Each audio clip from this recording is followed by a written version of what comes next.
श्रीमान योगेंद्र जी सिटी स्वागत अध्यक्ष, साथ में हमारे मुकेश जी चंदनवाला पाटौदी, विजय जी पाटौदी शास्त्र भेंट करने के लिए आएंगे। आइए। और उसके पश्चात पुनः एक बार आमंत्रित करूंगा पाद प्रक्षालन के लिए। जिन वाणी जग मैया जन्म दुख मेट दो, जन्म दुख मेट दो, मरण दुख मेट दो। और आइए मैं पुनः एक बार आमंत्रित करूंगा परिवार को, वे आएँ और पाद प्रक्षालन विधि संपन्न करेंगे। साथ में अशोक भैया जी को आमंत्रित करूंगा, वे भी आज की अच्छा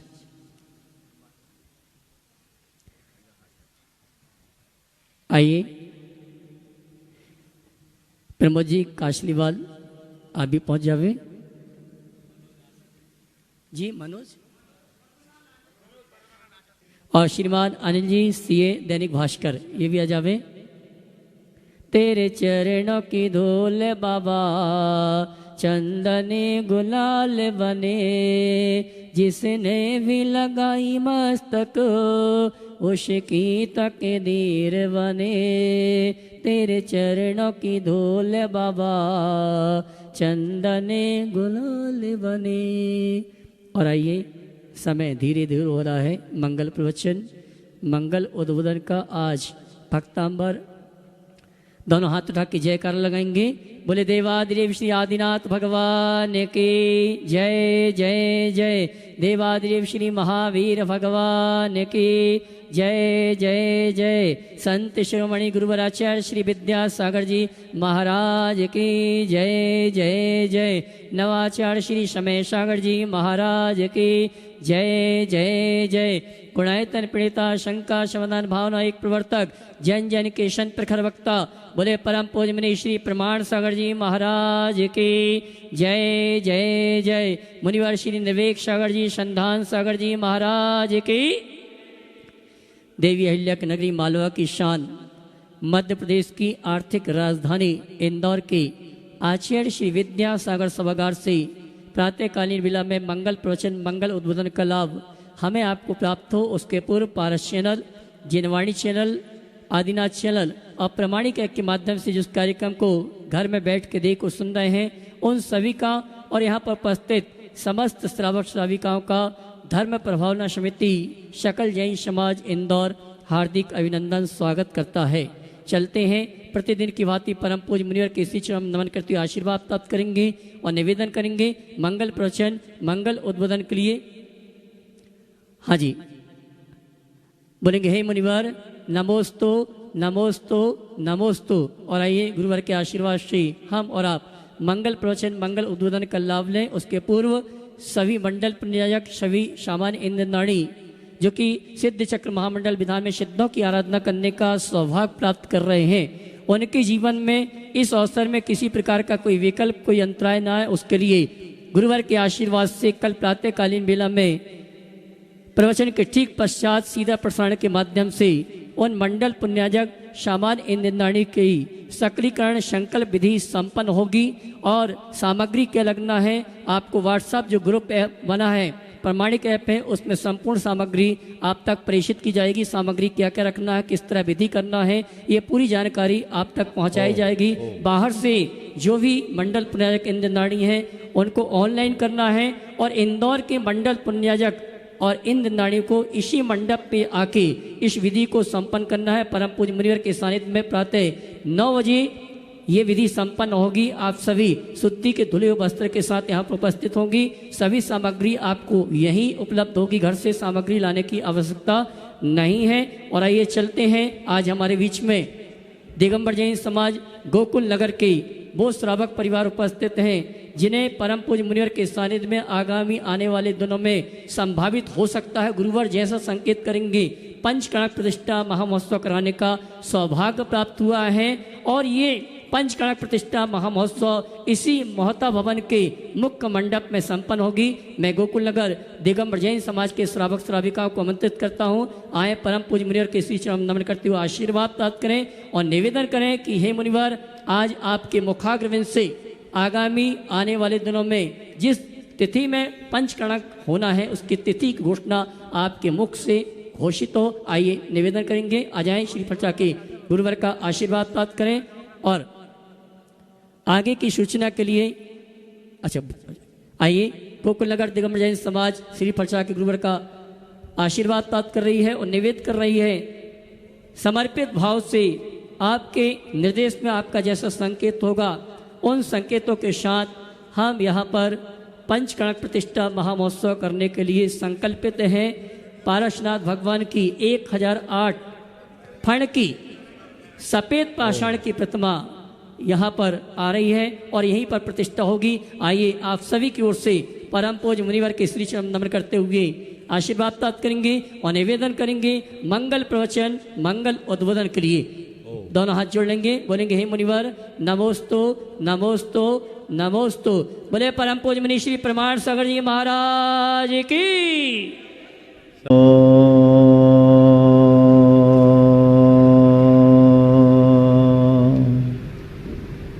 अरिहंता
एसो पंच हड़मोयारो एसो पंच नमोयारो सवपाव खनाशनो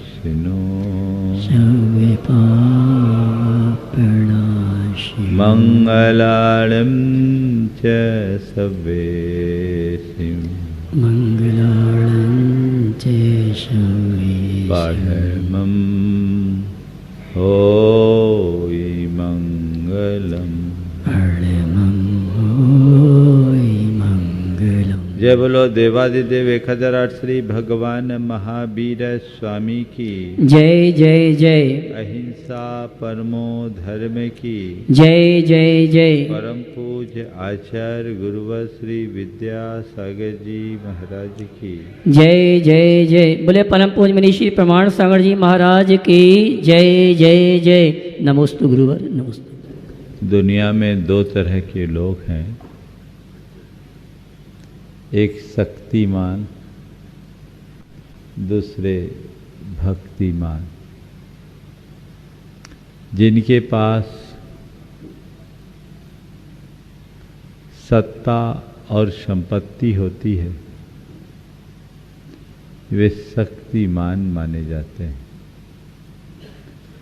पर जिनके हृदय में आस्था और श्रद्धा होती है वो भक्तिमान होते हैं। शक्तिमान व्यक्ति के चित्त में पदार्थ होता है और भक्तिमान व्यक्ति के हृदय में परमात्मा होता है। शक्तिमान व्यक्ति कई बार परिस्थितियों से घबराता है, पर भक्तिमान व्यक्ति विकटतम परिस्थितियों में भी अपनी स्थिरता बनाए रखता है। आचार्य मानतुंग ऐसे ही भक्तिमान श्रद्धालु की बात कर रहे हैं।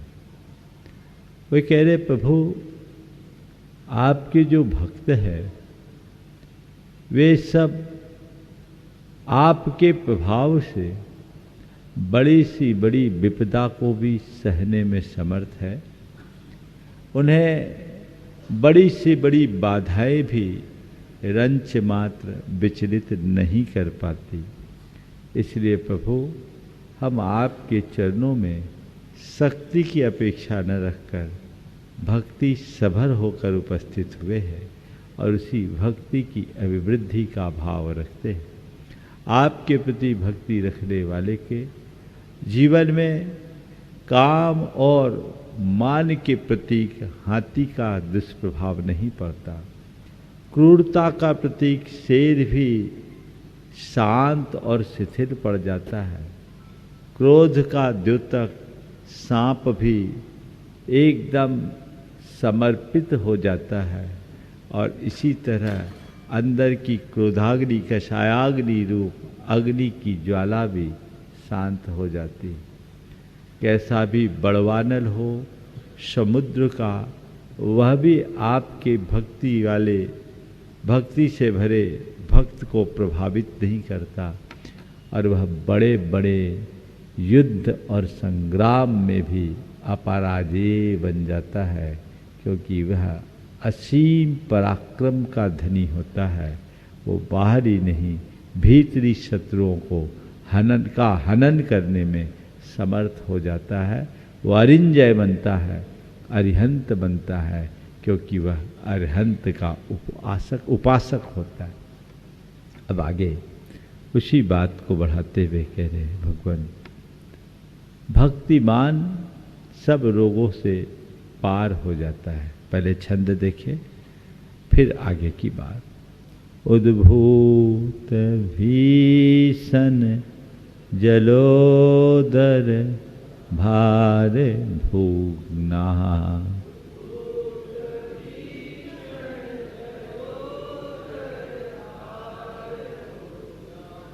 उद्भूत भीषण जलोदर भार भोगना,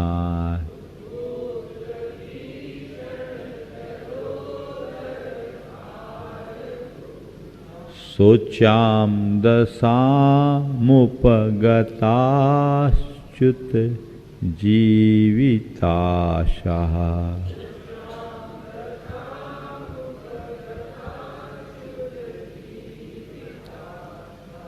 सोचाम दशामुपगताश्च्युत जीविताशः,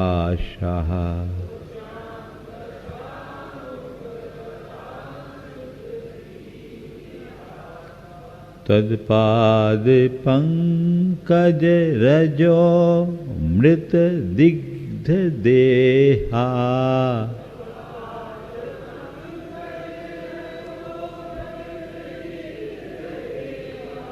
तत्पाद पंकज रजो मृत दिग्ध देहा,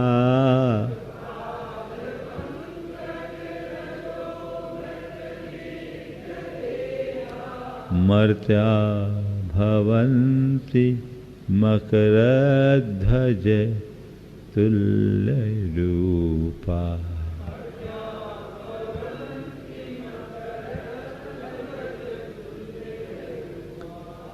मर्त्या भवन्ति मकरध्वज तुल्य रूपा।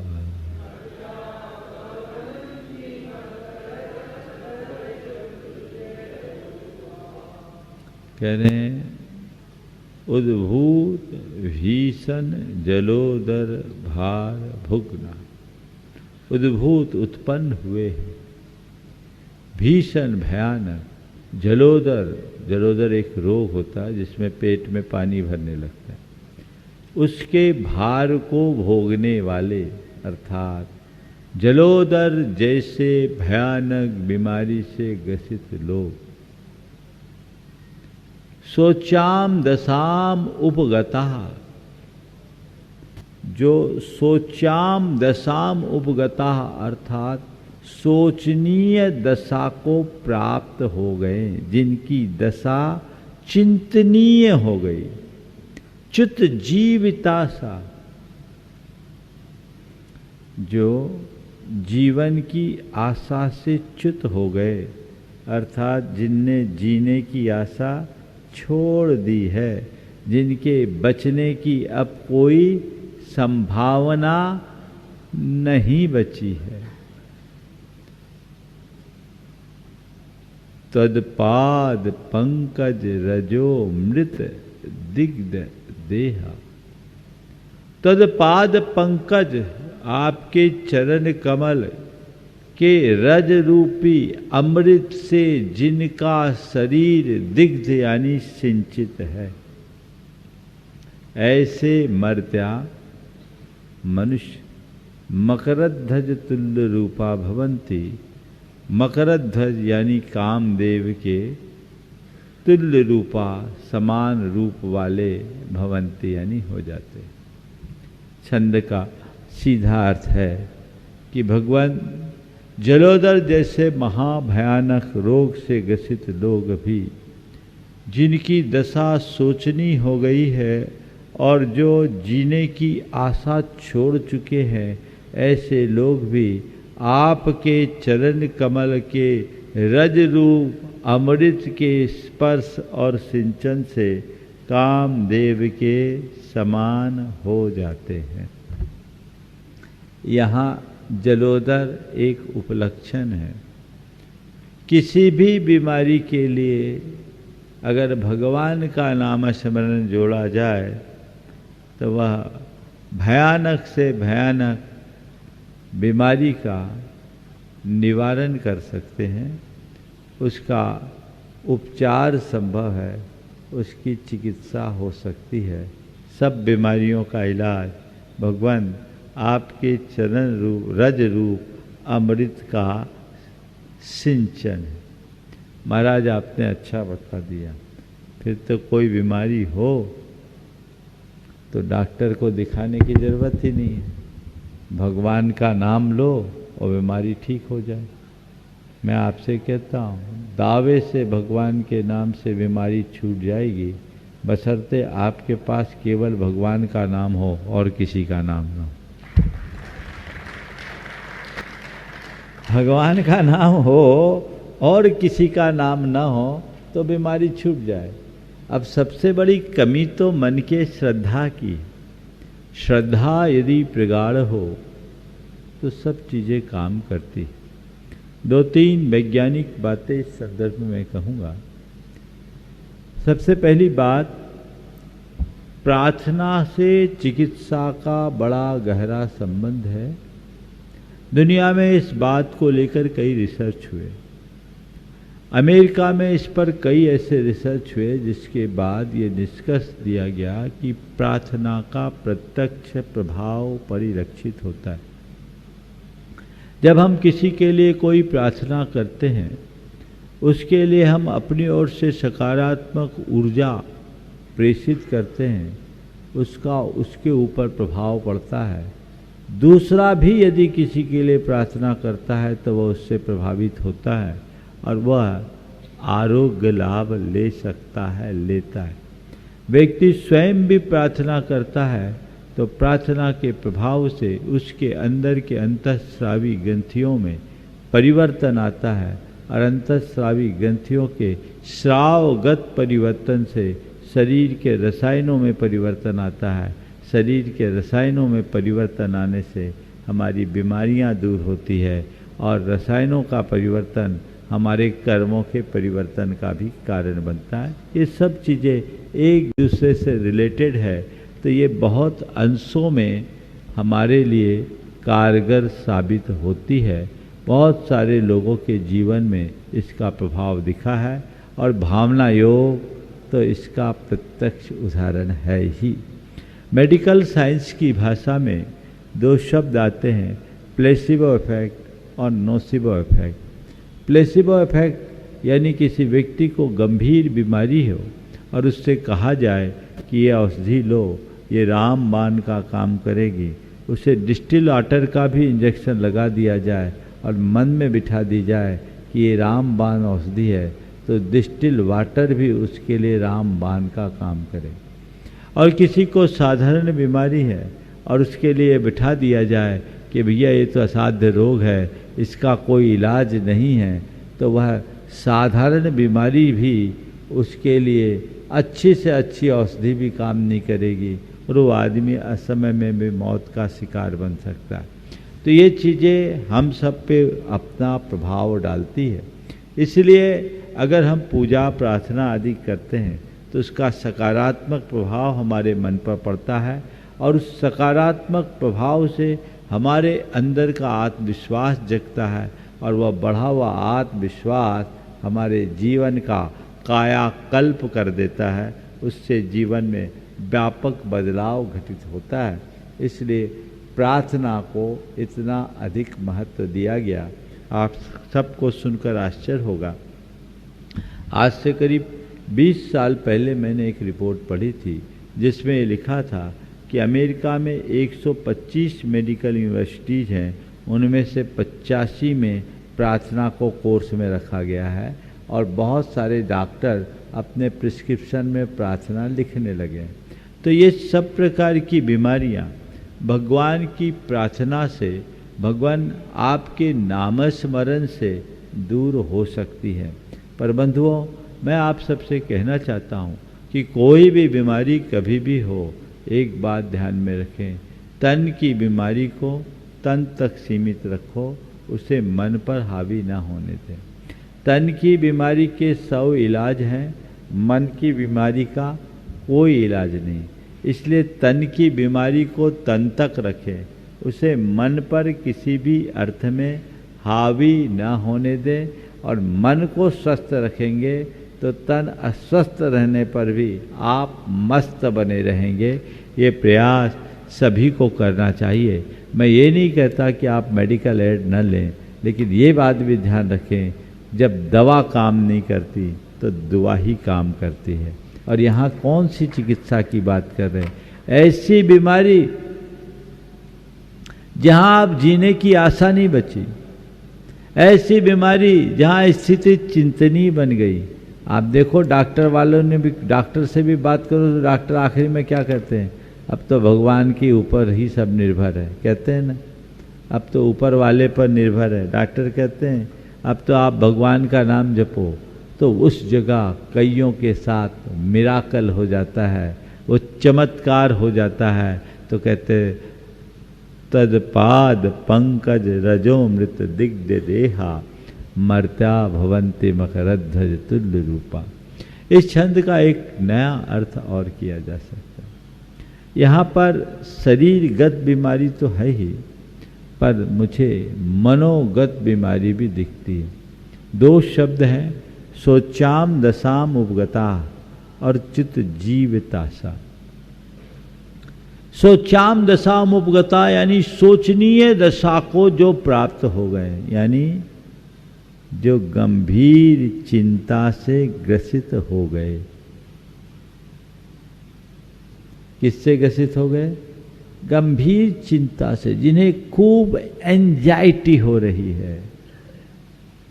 भगवान वो आपके नाम स्मरण करेगा, आपके प्रति श्रद्धा भक्ति रखेगा, आपके चरण रज रूप अमृत को अपने ऊपर लगाएगा तो मकरध्वज जैसा बन जाएगा। मकरध्वज का एक अर्थ कामदेव होता है तो दूसरा अर्थ सोना होता है। उसका जीवन सोने जैसा निखर उठेगा। तो अपनी चिंता को समाप्त करना है तब भगवान के चरणों में अर्पित हो जाओ, सारी चिंता खत्म हो जाएगी। और चित्त जीवितासा, जिनने जीने की आशा छोड़ दी है, यानी जिनके अंदर घोर हताशा आ गई, जो डीप डिप्रेशन में पड़े हुए हैं, ऐसे अनेक लोग जो गंभीर रूप से अवसाद ग्रसित हुए, डीप डिप्रेशन में गए, जिनके अंदर घोर एंजाइटी हुई, चिंता से ग्रसित हुए, मैंने अनेक लोगों पर यह प्रयोग कराया। भगवान के नाम स्मरण से उनका जीवन आमूल चूल परिवर्तित हुआ। नमोकार मंत्र के लेखन से, भक्तामर के पाठ से कई लोगों के जीवन में परिवर्तन हुआ। भावना योग से बहुतों के जीवन में परिवर्तन हुआ। जब मैंने भावना योग को प्रयोग में नहीं लिया था, उससे पहले का एक प्रसंग आपको सुनाता हूं। हम कानपुर में थे। एक महिला जो बहुत डिप्रेशन में थी, 2002 की बात, उनके कई ऑपरेशन हो चुके थे, 10-12 बल्कि और ज़्यादा। उसके बाद भी मछली की तरह छटपटाती, वेदना प्रगाढ़।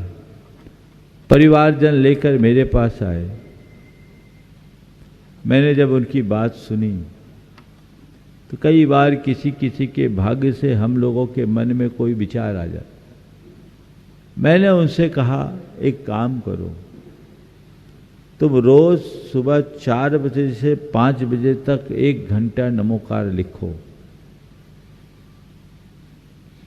और 3 महीने लिखो, तुम्हें पक्का आराम मिलेगा। 3 महीने के बाद मेरे पास आना। मैंने कह दिया, उनने फॉलो करना शुरू कर दिया। यद्यपि मैंने जो कहा था उसका कोई अनुभव नहीं था, केवल नमोकार पर यह विश्वास था कि ये नमोकार लिखेंगे तो इसका मन वचन काय त्रियोग शुद्ध होगा, और त्रियोग शुद्ध होगा तो इसके कर्म कटेंगे और इसकी बीमारी दूर होगी। मैंने कह दिया विश्वास के साथ, और उसके अंदर विश्वास जग गया। 6 महीने बाद वो लोग आए, परिवार आया तो मालूम पड़ा कि पूरी तरह ठीक हो गए। और उनने कहा, महाराज 2 महीने से ही हमें आराम लग गया और आज सारी दवाइयाँ बंद हो गई। आनंदपुरी में रहते हैं, संपर्क कर लेना। अनूप जैन की धर्मपत्नी अनिल जैन, अनूप जैन, अनिल अभी आया भी था। मैंने कई बार इसे मंच से बताया, ठीक हो गई। किससे? तद पाद पंकज रजो मृत दिग्ध देहा। उसके बाद फिर मैंने तो नमोकार मंत्र का प्रयोग करने के लिए जिसको कहा, 100% रिजल्ट आया। तुम लोगों का श्रद्धान कमजोर। आप लोगों से कहा जाए नमोकार, वो तो जपते ही, भक्तामर पढ़ो, वो तो करते ही। अरे कोई अलग से चाहिए। ये जब तुम्हारे पास अमोघ अस्त्र है तो दूसरे की जरूरत क्या है? श्रद्धान कच्चा मत रखो, पक्का रखोगे तभी जीवन में कारगर उपलब्धि होगी। मुझे आगे पढ़ना है। अब बोलते हैं, आपाद कंठ मुरु श्रृंखल वेष्टि तांगा।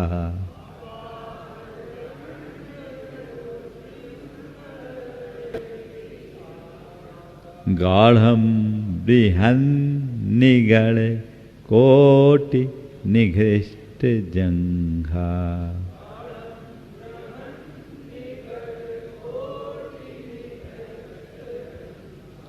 तन्नाम मंत्र मनीषम मनुजा स्मरन्तः।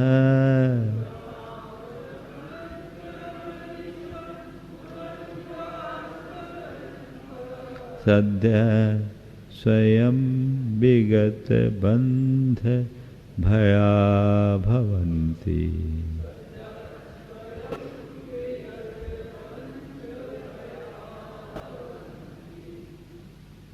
हे भगवान, आपके नाम स्मरण से सब प्रकार के बंधनों से मुक्त हो जाते हैं। कैसा? आपाद कंठ उरु, आपाद कंठम पैर से लेकर कंठ तक, उरु यानी छाती, श्रृंखल बंध वेष्टितांगा, सांकड़ों से पूरे शरीर को वेष्टित किया गया है। कैसे? गाढ़म बृहन निगढ़, बड़े प्रगाढ़, बृहत और निगढ़ यानी घने, कोट इस प्रकार के, निघिष्ट जंघा जिससे जांघे घिस गई,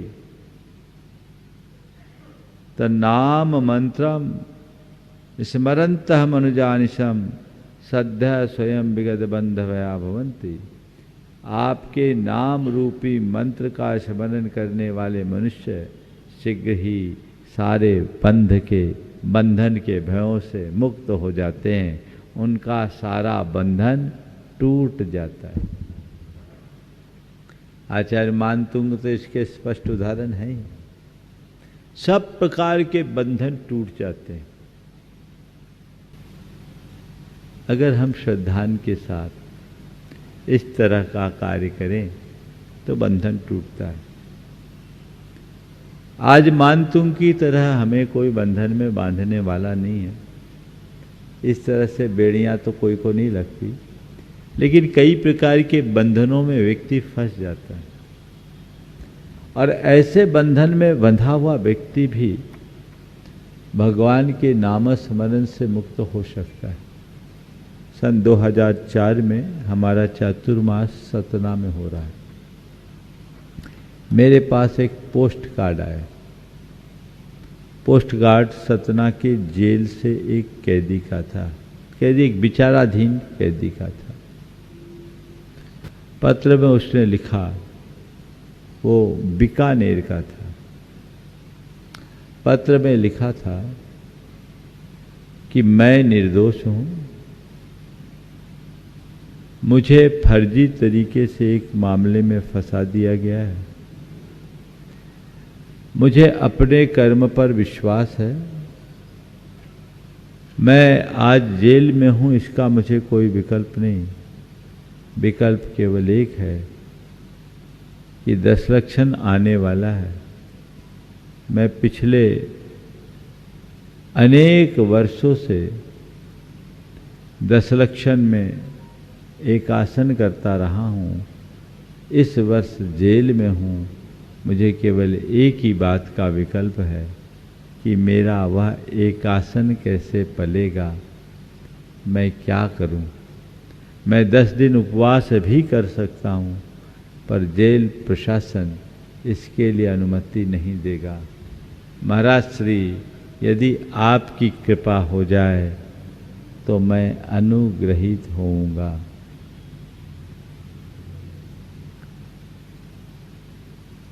संयोग से वहाँ का जो जेलर था वो हमारे प्रवचनों में आता था।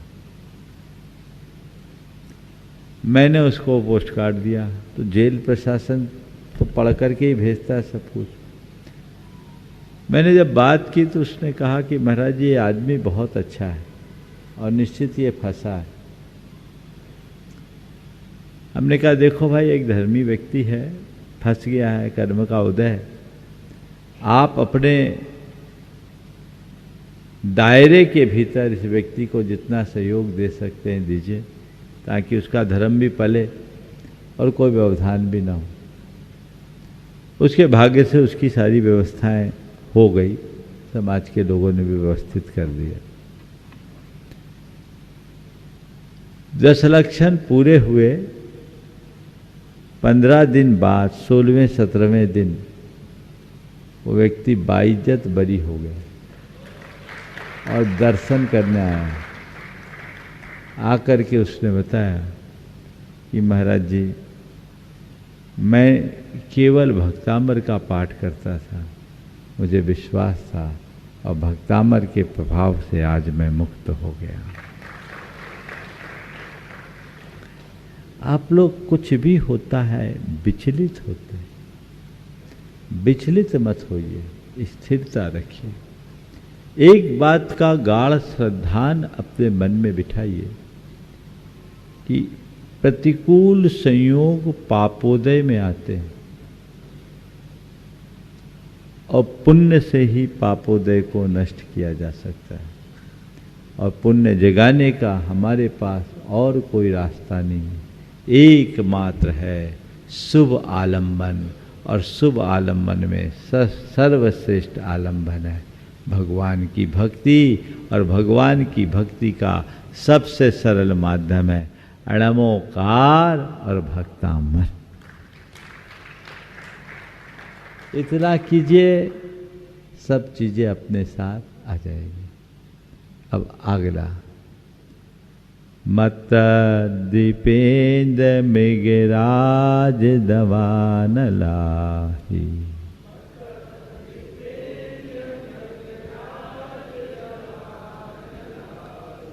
संग्राम वारधि महोदर बंधनोत्थम,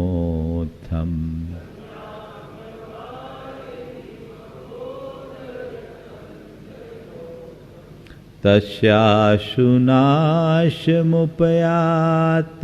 भयं भीव,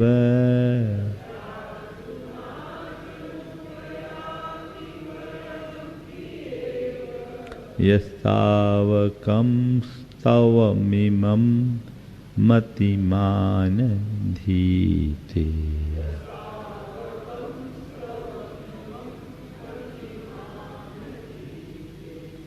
यह मतिमान तावकम इवम स्तवम अधीते, जो मतिमान, जो समझदार आपके इस स्तवन का पाठ करता है, वह मत्त दीपेंद्र यानी मदोन्मत्त हाथी, मृगराज क्रूर सिंह, प्रचंड दावानल, अहि अर्थात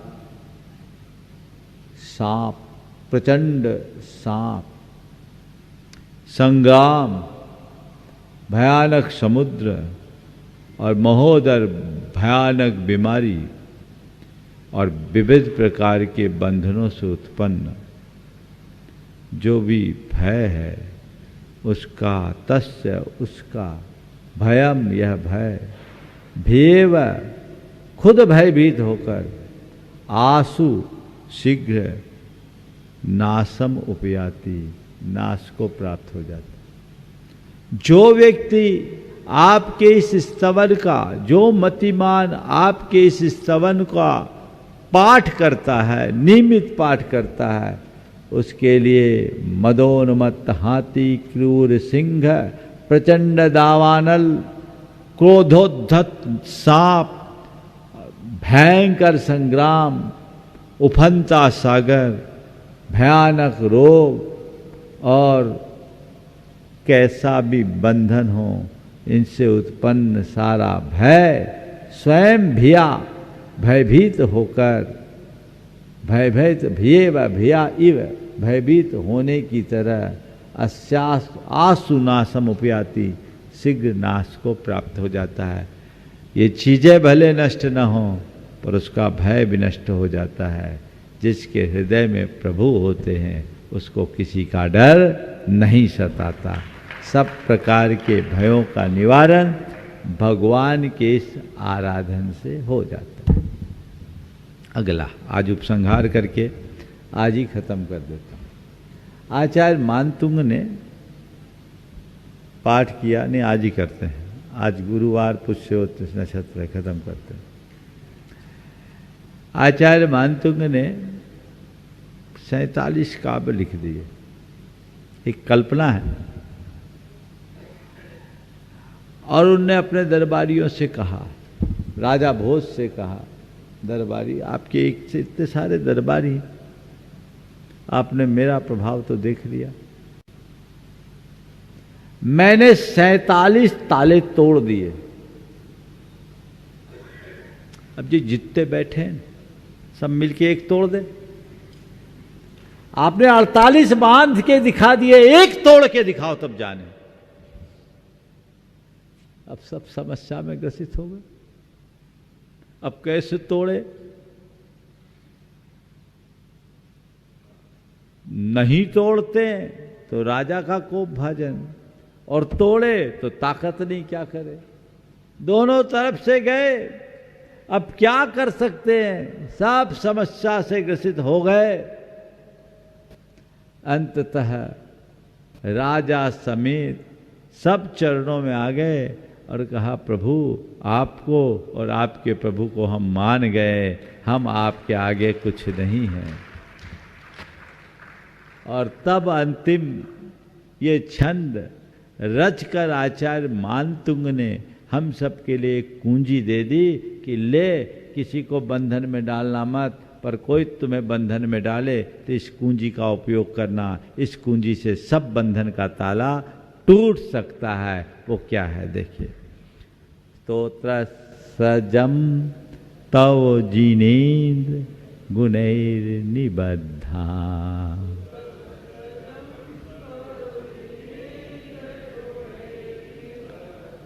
स्तोत्र सृजम तव जिनेन्द्र गुणैर निबद्धा,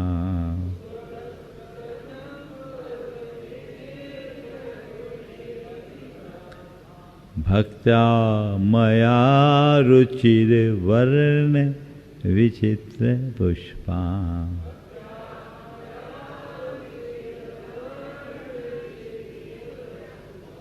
धत्ते जनो य इह कंठ गता मजस्रम,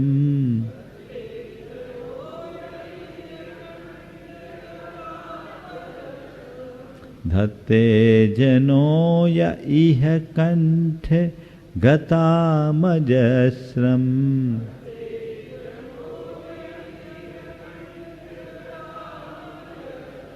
तम्मान तुंगमवशा समुपैति लक्ष्मी,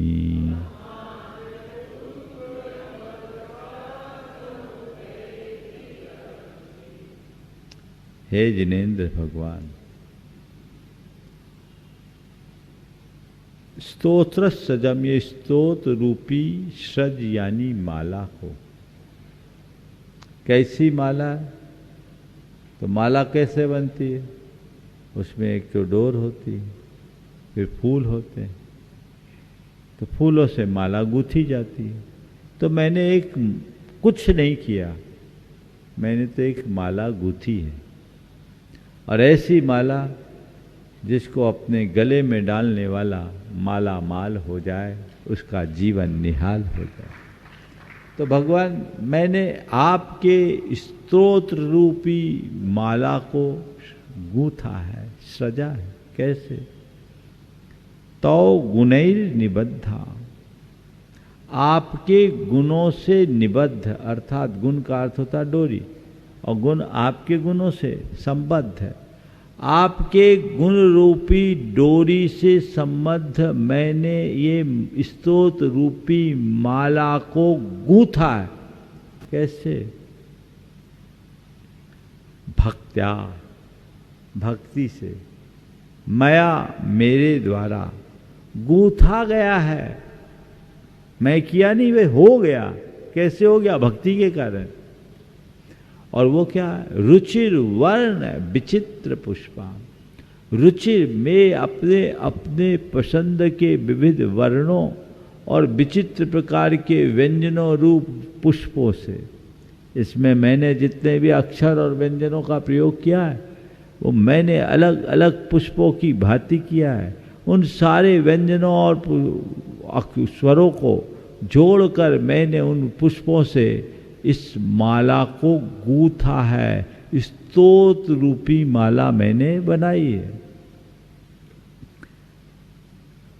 यह जन अजस्रम कंठगतम धत्ते, जो व्यक्ति अजस्रम निरंतर कंठगतम धत्ते, इसे अपने कंठ में धारण करता है। माला को कहाँ रखा जाता है?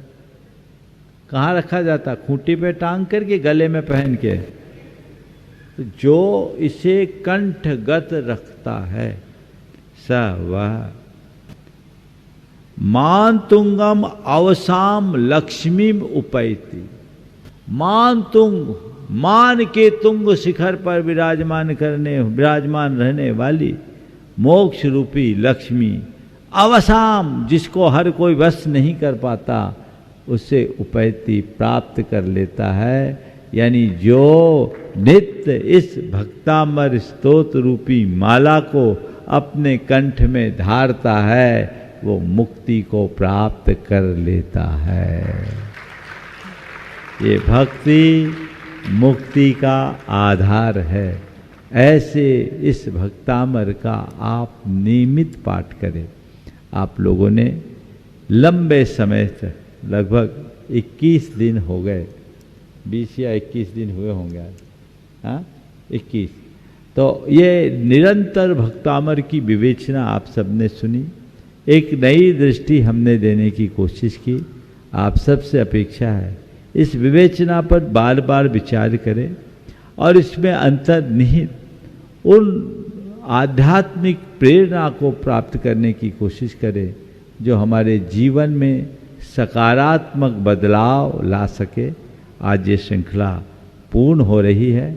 अभी कुछ घोषणाएं अभी भैया जी यहाँ से करेंगे, आप सब उन्हें ध्यान से सुनेंगे।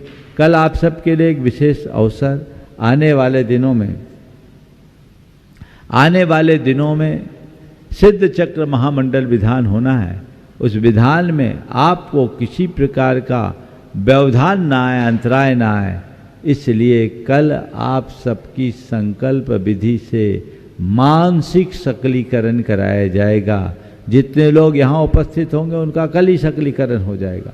इसलिए इंदौर के जितने लोग हैं, धन प्रभावना समिति से भी मैं कहता हूँ सब तक सूचनाएं आप इंडिविजुअल भी भेज दीजिए विभिन्न माध्यमों से।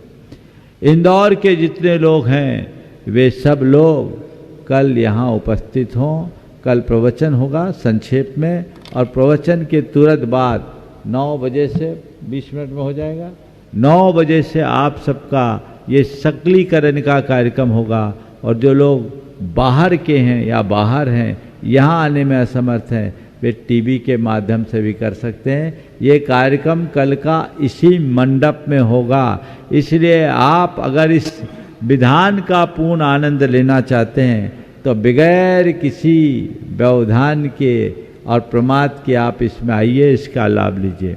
दूसरा एक और अच्छा प्रसंग इंदौर वालों के सौभाग्य से यहाँ बन गया। जब से हमारा आगमन हुआ था, आगमन के पहले से ही गोकुल नगर के लोग बहुत भाव भक्ति के साथ लगे हुए थे।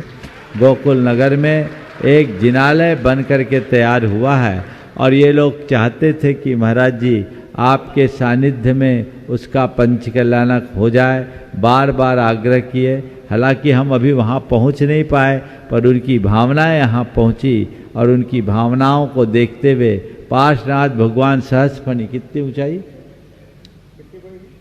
ऊंचाई उत्तुंग प्रतिमा पार्श्वनाथ भगवान की पद्मासन प्रतिमा है और उसका गोकुल नगर में, और उनकी 28 तारीख को आगवानी भी होनी है, यहाँ आएंगे और वह उनके पंच कल्याणक का निवेदन किया। यद्यपि हमारा कार्यक्रम बहुत व्यस्त है, लेकिन उस सब कार्यक्रमों को देखते हुए आप सबकी भावना को देखकर ये सुनिश्चित किया गया कि ये आगामी 18 नवंबर से 23 नवंबर तक इंदौर की धरती में एक और सुयोग 10 से 17 का कार्यक्रम तो वहाँ है ही, 15 को विधान खत्म होगा, 16-17 को दूसरा कार्यक्रम, 18 तारीख से 23 तारीख तक धर्म प्रभावना समिति के तत्वावधान में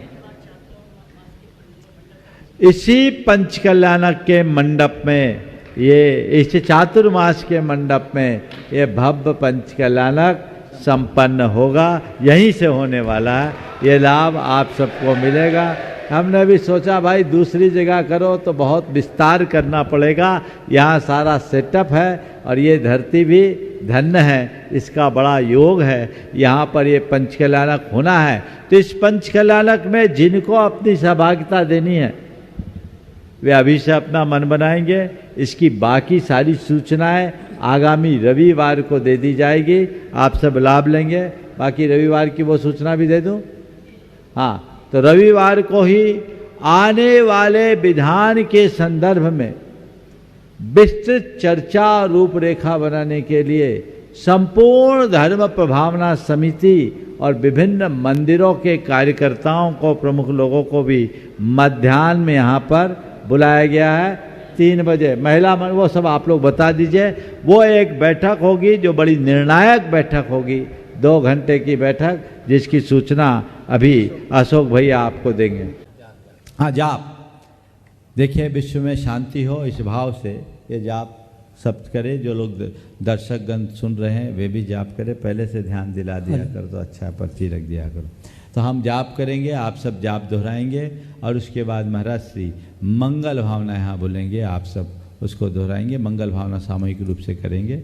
हम सब की एक ही भावना कि विश्व में शांति हो, सर्वत्र युद्ध और संत्रास का वातावरण थमे, इस भाव से ये जाप करेंगे। ओम ह्रीं जगत शांति कराय श्री शांतिनाथाय नमः, सर्वोपद्रव शांतिम कुरु कुरु स्वाहा। ओम ह्रीं जगत शांति कराय श्री शांतिनाथाय नमः, सर्वोपद्रव शांतिम कुरु कुरु स्वाहा। ओम ह्रीं जगत शांति कराय श्री शांतिनाथाय नमः, सर्वोपद्रव शांतिम कुरु कुरु स्वाहा। ओम ह्रीं जगत शांति कराय श्री शांतिनाथाय नमः, सर्वोपद्रव शांतिम कुरु कुरु स्वाहा। ओम ह्रीं जगत शांति कराय श्री शांतिनाथाय नमः, सर्वोपद्रव शांतिम कुरु कुरु स्वाहा। ओम ह्रीं जगत शांति कराय श्री शांतिनाथाय नमः, सर्वोपद्रव शांतिम कुरु कुरु स्वाहा। ओम ह्रीं जगत शांति कराय श्री शांतिनाथाय नमः, सर्वोपद्रव शांतिम कुरु कुरु स्वाहा। ओम ह्रीं जगत शांति कराय श्री शांतिनाथाय नमः, सर्वोपद्रव शांतिम कुरु कुरु स्वाहा। ओम ह्रीं जगत शांति कराय श्री शांतिनाथाय नमः, सर्वोपद्रव शांतिम कुरु कुरु स्वाहा। ओम ह्रीं जगत शांति कराय श्री शांतिनाथाय नमः, सर्वोपद्रव शांतिम कुरु कुरु स्वाहा। ओम ह्रीं जगत शांति कराय श्री शांतिनाथाय नमः, सर्वोपद्रव शांतिम कुरु कुरु स्वाहा। ओम ह्रीं जगत शांति कराय श्री शांतिनाथाय नमः, सर्वोपद्रव शांतिम कुरु कुरु स्वाहा। ओम ह्रीं जगत शांति कराय श्री शांतिनाथाय नमः, सर्वोपद्रव शांतिम कुरु कुरु स्वाहा। ओम ह्रीं जगत शांति कराय श्री शांतिनाथाय नमः, सर्वोपद्रव शांतिम कुरु कुरु स्वाहा। ओम ह्रीं जगत शांति कराय श्री शांतिनाथाय नमः, सर्वोपद्रव शांतिम कुरु कुरु स्वाहा।